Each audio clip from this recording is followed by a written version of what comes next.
It wasn't that long ago that people didn't really think much about Larned High School athletics, but the Indians have fought really hard to change that. When you talk about the chase for the championship coming into this weekend, a lot of people consider this to be a three-horse race between Matt Kenseth, Jimmy Johnson, and Kyle Busch. Well, Jen, you're right. La Crosse is certainly clicking on all cylinders on offense, but they actually came into tonight's game with a few question marks on defense. It's a little different than the tires they've used at previous races here. It's a little harder on the inside for more durability, a little softer on the outside for better grip. So this sets up a pair of really interesting rematches in the championship game. On the girls' side, it will be Hoxie versus Dighton. The Lady Indians gave the Lady Hornets their only loss of the season back at the Castle Rock Classic. On the boys' side, it will be Wallace County versus Hoxie. The Wildcats also gave the Indians their only loss in the opening game of the season. The awards continue to roll in for the Wichita State basketball team. On Wednesday, Clint Anthony Early and Fred VanVleet were honored as National Association of Basketball Coaches All-Americans. Separated by just 47 miles, the players at La Crosse and Plainville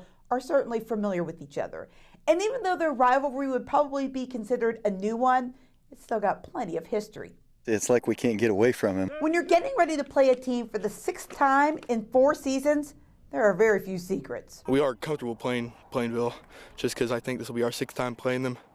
And it's someone who we like playing because we know it's going to be a competitive game. That's just one of the reasons that makes this rivalry between the Leopards and the Cardinals so captivating. And maybe, a lot of it's because I enjoy playing against Coach Webster. I played with them in college, and it's fun to play them. And we've got a good relationship with their staff. I think it's a rivalry that hasn't turned bitter. It's two programs that respect each other. The kids respect each other.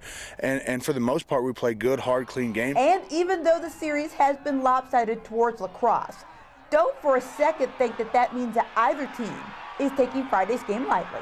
We've fixed a lot of things, and we've come together as a team a lot more. We always putting out 100%. We're going to see if we can make it a little closer game this time. I think they've gotten so much better at the things they're trying to do that we really have to be focused in. Now, you may recall that these two teams have already met once this season in Week 4, with La Crosse getting the 40-8 victory. There's no doubt that Kansas City is the Chiefs' kingdom, and here in Denver, it's definitely Broncos Nation.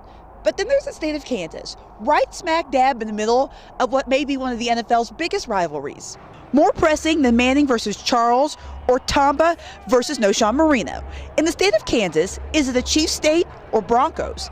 In the east side of the state, it's easy to figure out. Kansas City. Because it's Kansas City and Kansas City Chiefs. But go further west. Kansas should always be a Broncos state. Bleed orange and blue, baby. Where the two fan bases may collide may be in the town of Ulysses. More specifically, in the Hooten household. It's a lot of fun. We have a lot of fun to come out with good friends. Because Harold is a Chiefs fan and his wife Donna likes the Broncos. Just because the Broncos are better. They're going to win. The Chiefs are going to win. Now, Harold tells me that they only argue a couple times a year. You can probably figure out when that is.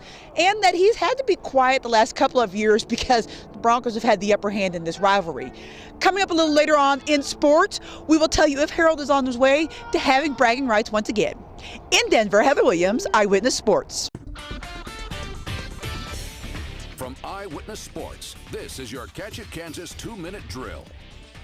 For the first time in 3 seasons, Thomas More Prep is fielding a softball team, and the Monarchs wasted little time jumping into the fray. Hosting the defending state champs from Sacred Heart in the season opener, this game was all TMP. Laurel Hageman scores on the pass ball, and then the sacrifice by Bailey Romy scores Hannah Michaud. More Monarchs, Allison Heiglett with the shot to center, scoring 2 more runs. In its first game back on the diamond, Thomas More Prep run rules Sacred Heart, getting the 18-6 victory. The Hayes High softball team in action as well. Junior Hannah Harold back in the circle after missing last season with a knee injury. She looks sharp against Goodland. Harold gets Lindsey Bauman to strike out and then Gabby Rangel to do the same. Harold looked pretty good with the stick too, sending the shot to center for the double. She would come around to score on the double to right by Kaylee Schoendaler.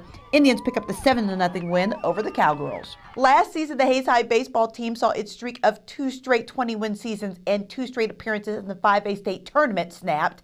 The Indians starting 2014 with the return to stay on their mind, but would get a tough challenge against Cape and Mount Carmel. Indians led 2-1 early. It was tied at 2, and this pass ball would give the Crusaders a 1-run lead in the 7th. Indians try to rally. Cole Schumacher gets on base with this bunt that is misplayed by Capon. Schumacher takes second on the stolen base and then advances to third on the pass ball, but he would be stranded there. Garrett Fonestill strikes out to end the game. Hayes falls 3-2. It would come back and take game 2 of the doubleheader 7-5. Hayes and TMP meeting on the pitch Thursday afternoon as well. Weather playing a big part in this one. The two teams fighting the win and playing to a scoreless tie through the end of regulation. Hayes High, though, would get the breakthrough goal in overtime to pick up a 1-0 victory. You can get more scores from this first day of spring sports action, plus check out the latest boys tennis poll. It's your source for high school sports, KetchitKansas.com. KWCH 12 Eyewitness Sports. Our 16th head coach of the men's basketball program at Bowling Green State University, Chris Jans. Jans is now the former Wichita State Associate men's basketball coach and officially becomes Bowling Green State's head coach.